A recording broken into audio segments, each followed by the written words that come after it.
Welcome back to GIMP Mavericks. We're playing one of the best games ever on a system that nobody played.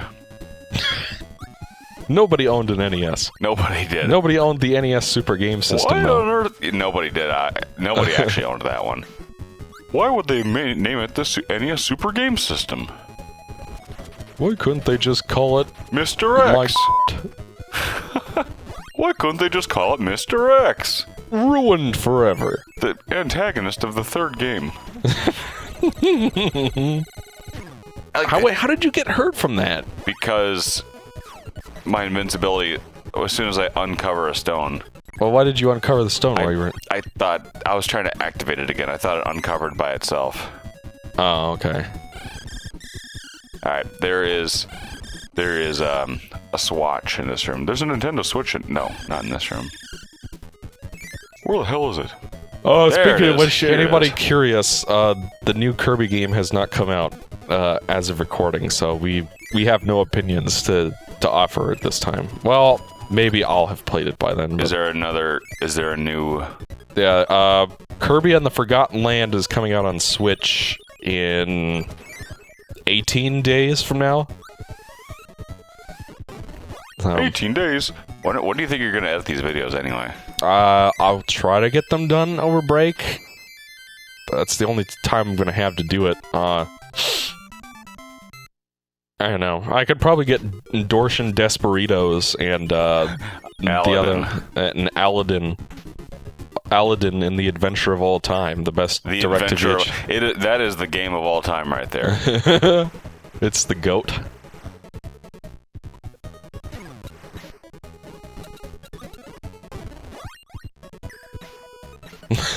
I'm gonna kick you in your jack butt. In your jack butt. Oh no. So like this is effect. This could never be done on a Nintendo. Well, basically what they're doing is just swapping out the graphics for it to make it look like it's turning.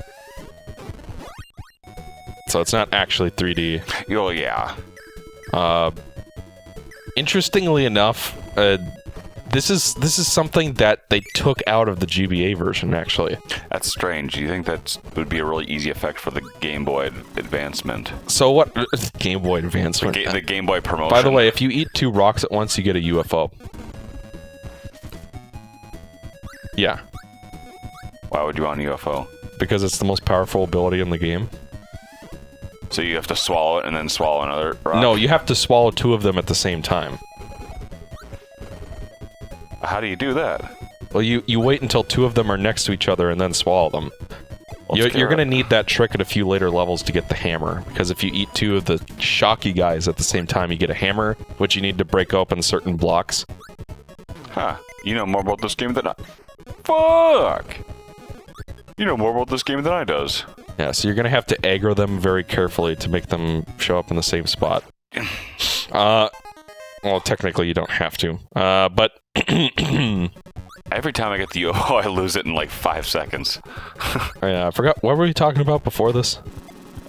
Meg Griffin. Oh yeah, Morgan Man. So the problem with, so Mega Man 9 kind of has a lot of stuff in it, like, what's the Crystal Jewel Man's stage? Does that hit the right one? Yes. There are these parts where you have to, like, move it back and forth on these little trapezes, and they, like, put spikes there. So, like, you have to move far enough so that you can jump over, but not so far that you hit yourself on the spikes and kill yourself. There's nothing nearly that kind of malicious in any of the actual NES games that it is inspired by. So that's kind of the problem with Mega Man 9, where it feels like a lot of stuff in it. Another thing that they do, in Mega Man 7 and 8, you can leave the castle to go back to the shop and buy things if you need it. Whereas in 9, if you do that, they will make you replay the entire castle all over again. I don't want that. They do that in... Oh, I guess, yeah, they don't even have a shop in any of the other games. Yeah, it's interesting why they don't bring that, why don't let you just return where you are, but... Well, it's because they were trying to make it like an NES game, where that's the kind of design decision they would have made back then. But they don't make those kinds of design decisions anymore for a reason. Even though I love Mega Man 9. What do you think of the soundtrack in Mega Man 9? Well, the soundtrack's great. Yeah, that's probably the best part of the game. I mean, and the game does a good job of recreating that sort of visual style of Although I will notice that, like, I do notice that the bass is nowhere close to what it would be. What am I supposed to... Shit! I didn't mean to go in there. Did you miss a switch? No. No. I'm only on the... There's no switch in this level. I wanted to get some of those goodies that are in that room. Yeah, those fucking... I think they're called Bugsies. That boss that just killed you. Well, here we go. I want to get the one man. So you killed yourself to get a 1-up. No, I didn't do that. I only had one hit left. As I wanted to get that, which... Oops. Yeah, you're gonna have to be... I recommend doing the slide. There you go. There we go. I always forget that the slide exists. Yeah, I tell you what, this game has many more frames of animation than any other Nintendo game. Yeah, probably because it had more storage space on the cartridge. Yeah, like I was telling you about how some of these later NES games, like, especially ones released after the NES, pretty much only fall into two categories. They were either a cheap cash-in, or they were something that was really special, and this game is really special because, like, not only is it just a late-release NES game that is, like, super advanced for its time, sorry, but it also, it's not on the Super Nintendo. Like, they could have released two versions of it, like they did with Wario's Woods, but, like, Nintendo made a few of these strange decisions where it's like, oh yeah, let's release a sequel to Star Tropics, but we won't release it on the, Super Nintendo, and we'll release it in December 1994. On the Nintendo Super Game System. On the NES Super Game System. And then we'll also make the game a huge pile of shit. Well, it's not a huge pile of shit. Like, it's...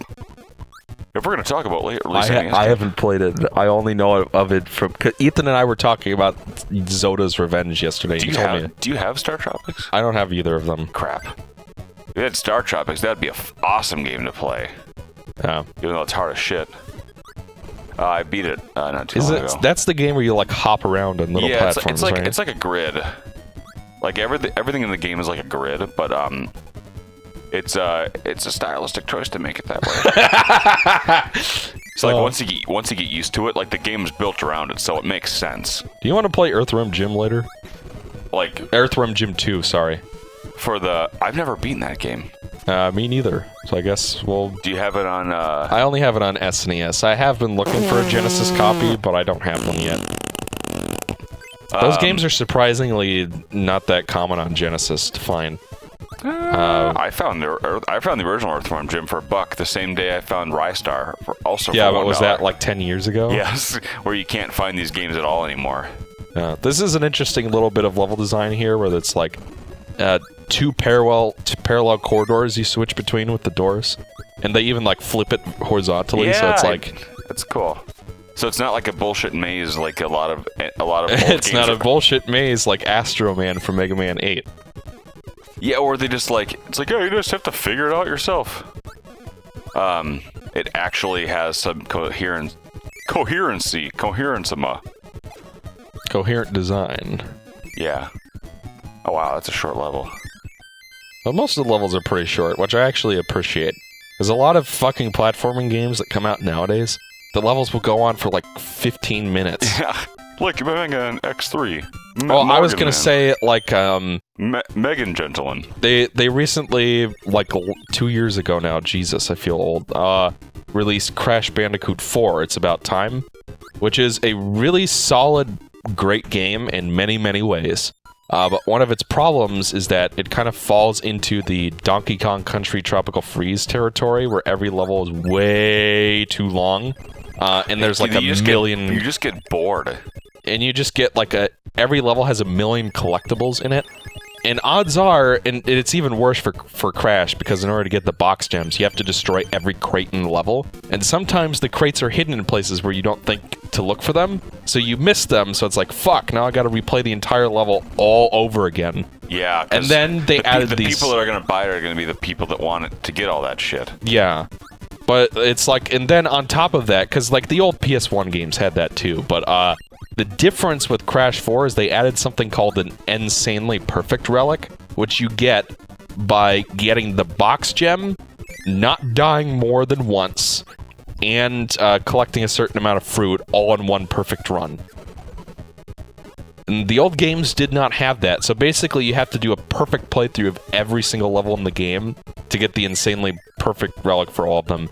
Then they did this really stupid thing that I cannot imagine what the fuck they were thinking, where they decided, hey, well, we're gonna do this inverted mode for all the levels as well, where it's like... Inverted? Yeah, inverted, because it's like, it's a common thing in Crash, where it's like, it takes place on the N-Sanity Islands. So it's, which is why the remake was called the Insane Trilogy. So it's insane, but it also plays respect to mental health by not calling it insane. Oh, stop you. So like the inverted... Oh, I have to concentrate on this one. This one's funny. Is it A or B? A. Woohoo! Alright. 13 milliseconds. And he's playing on a PVM, so he has 0 input lag, pretty much.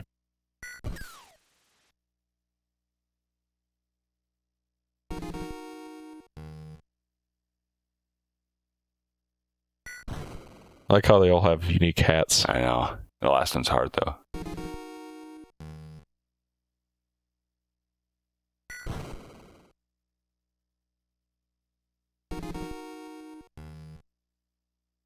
He has a top hat. There we go. Cannon. Yeah, I know. Each one gets bigger and bigger. Like there's so much. Like this game could never fit on like the size of game that they had when the Nintendo was original. Yeah. Like if you look back at how basic some of the games are, like none of the original games have parallax scrolling. All of them have plain backgrounds. Some, like, I don't know how exactly they do it, but sprites can only have 4 colors, but, like, they figured out how to get around that in some cases. Because how many does Kirby have? He has a few different pinks. Like, I didn't realize... He has 2... Okay, so he has, I think, 3 colors? Because, like, the 4th color is transparency, basically. Oh, so I guess that would be black. Yeah. So, like, usually what they do is, and the later Mega Man games do this a lot, where they include both black and white in most of the color palettes, and then choose like one other color. Or the later ones do it a lot, where the background is just black because the boss you're fighting is the background. Yeah. So that's kind of like an art design trick. You'll notice that this emphasizes white a lot, this room, which allows them to have more to use the other colors, because like most of the background is like a whitish color, or I guess there's a light yellow and dark yellow. I know. Yeah, I can't, like, they have so many tricks, graphical tricks, because there's only 16 colors on screen right now. Yeah, if that, because they got really efficient about using them. So it's like, they got more intelligent about their art design and then took advantage of it to make something visually unique. And it's like, yeah, this game looks fantastic for NES. And I find that even with, even in most of the best case scenarios for NES, I find that oftentimes the actual, like, color hues, like the RGB values, the hex values they chose, still don't look good. Like, everything looks, like, too darkish. This game does not have that problem at all. Damn it. It looks really bright and colorful, where if you look at something like the original Final Fantasy, it looks really dark and grungy.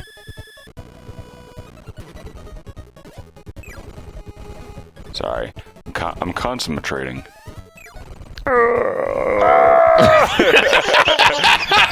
It's been a long time since I brought that voice out.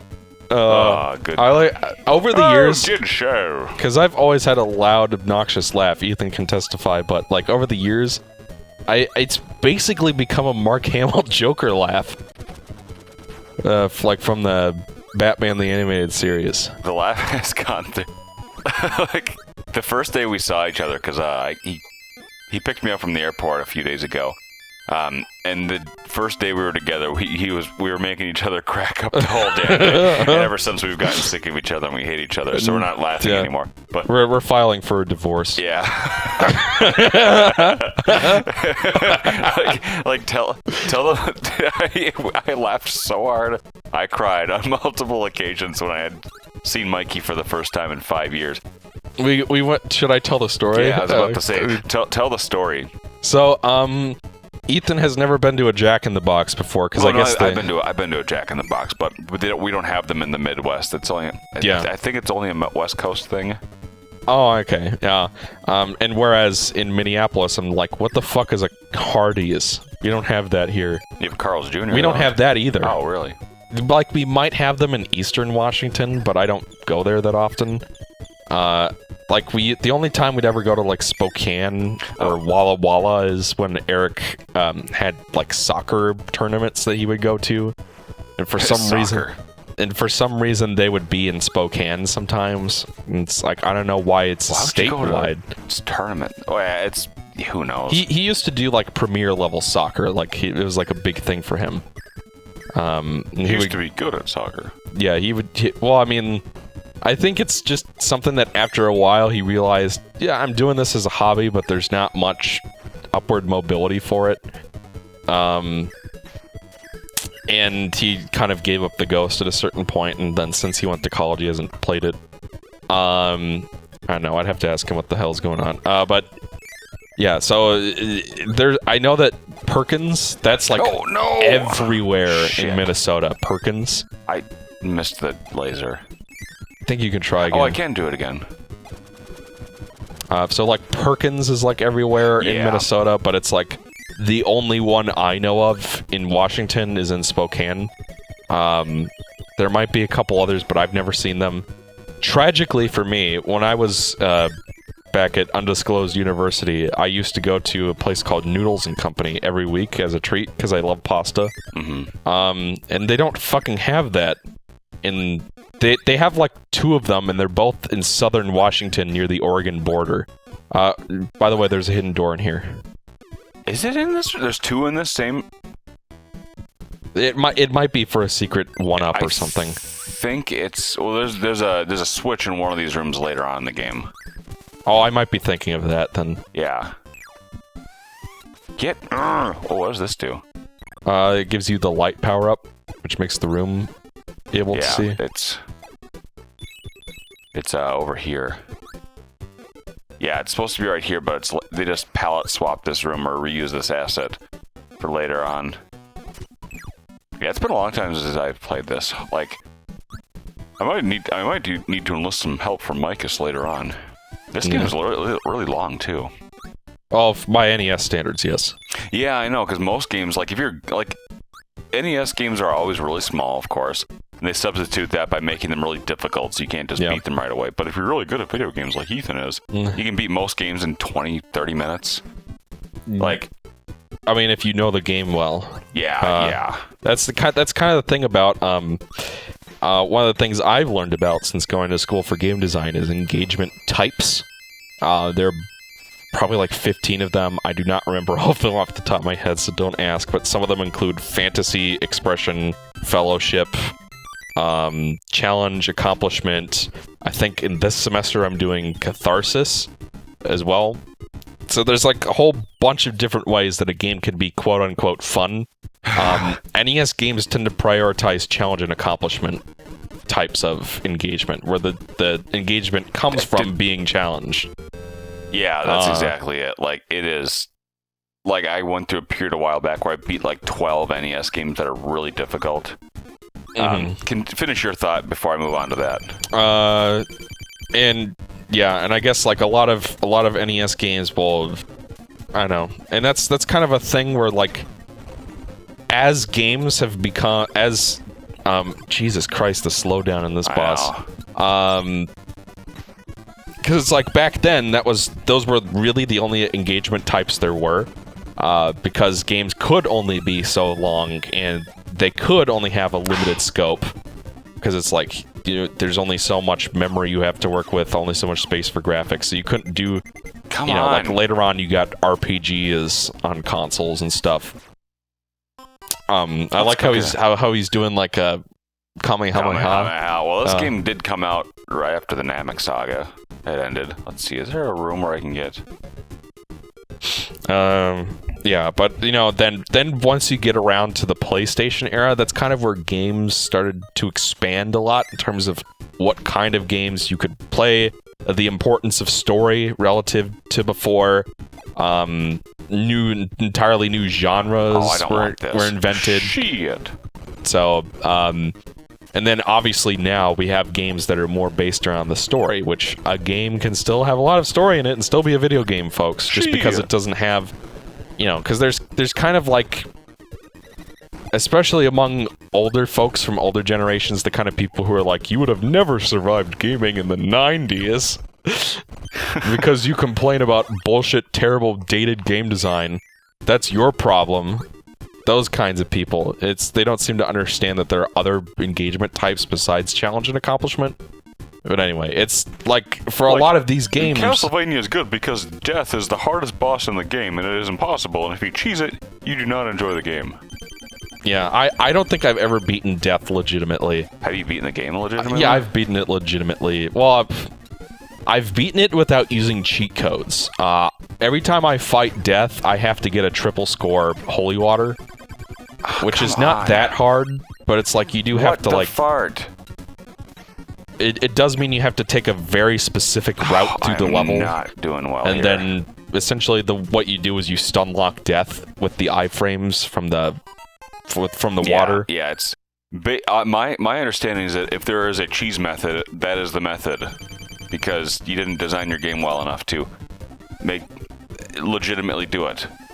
So well, if that's like death is not considered one of the most difficult bosses for the sole purpose. Oh my god! For the sole reason that you can cheat them. Yeah, for the sole purpose that a cheat exists, that a cheese method exists, means that I'm going to use it. Like, apparently there's some things I've never actually beaten Castlevania 3. I've gotten all the way to the final boss legitimately. But there's a boss, and I think one of the level 9s, it's right before you get to the castle, where you climb up this cliff top to reach the castle, and at the end you fight the doppelganger boss. They move so fast and you can't really jump easily. So I keep Do I dare ask if I can have a try? Let me try one more shot. Okay. Tell your story while I actually pay attention to this. Okay. So the only places you can get stars from are the beam that comes down from the sun, and I think the moon. But they keep jumping over it. So that means that you need to shoot it at mid-level. Yep. So that as they come up, they hit it. And then obviously this guy will make stars come down from the sky, but you can't... Yeah. I know. So you should assume that every other attack will hurt you. And that's little things like micro-optimizations like this is kind of the bread and butter of challenge-based engagement. Right? It's like the fun of it comes from learning the little bits and then perfecting it and then actually finishing a challenge. Which is fine, but with a lot of NES... Oh, I didn't know. Yeah. I forgot about that. With a lot of NES games... Because, like, the thing about challenges, you need to have that period of time to learn. But you also need to be punished enough so that it actually feels like a challenge. Because, like, if you don't have to learn something, then you're not going to bother. Yeah. So, and that's kind of a tough... That's kind of a tough tightrope to walk design-wise, because you don't want to... You want it to be just challenging enough that people want to figure it out and want to learn, and therefore will be engaged, but you don't want it to be so challenging that they get so pissed off and just give up. And I find that with a lot of NES games, they don't... Here, you give it a shot. They don't thread that tightrope very well. Yeah, this boss is surprisingly hard on NES, and I think part of it's just the... Controls feel especially spongy this level. Yes. I've also got to kind of watch carefully. I find that, shit. I find that a lot of the time, bosses are easier to fight without powers because they make the game slower. Oh, yeah. Just suck them up and blow them out. Yeah. They sure do. Every time you... Yeah, because like this game definitely would have benefited being on a Super Nintendo, or dare I say, the Sega Genesis. But yeah, I jumped there and it ate my input. Yeah. So... It ate my input. Oh, that's a term. It ate my quarter. Shit. It ate my quarter. Shit. Gosh, we have all these switches still to find. There's 7 planets in this game, right? As far as I know, Kirby 64 and Kirby for the Switch are the only 2 games that have space. Oh no, that's not true. There's Milky Way Wishes and Superstar as well. So there are Kirby games with space travel in it, but this is not one of them, sir. Shit. Well, look at that. I can see those. They're traveling from space to here. There are 7 planets in this game, right? But it's like I'll press a button to jump and it will just ignore me. Just really... it doesn't feel like listening to me. Ignoring me. And you have to suck them up fast. You want to play the next couple levels? It's been... Sure, I'll give it a shot.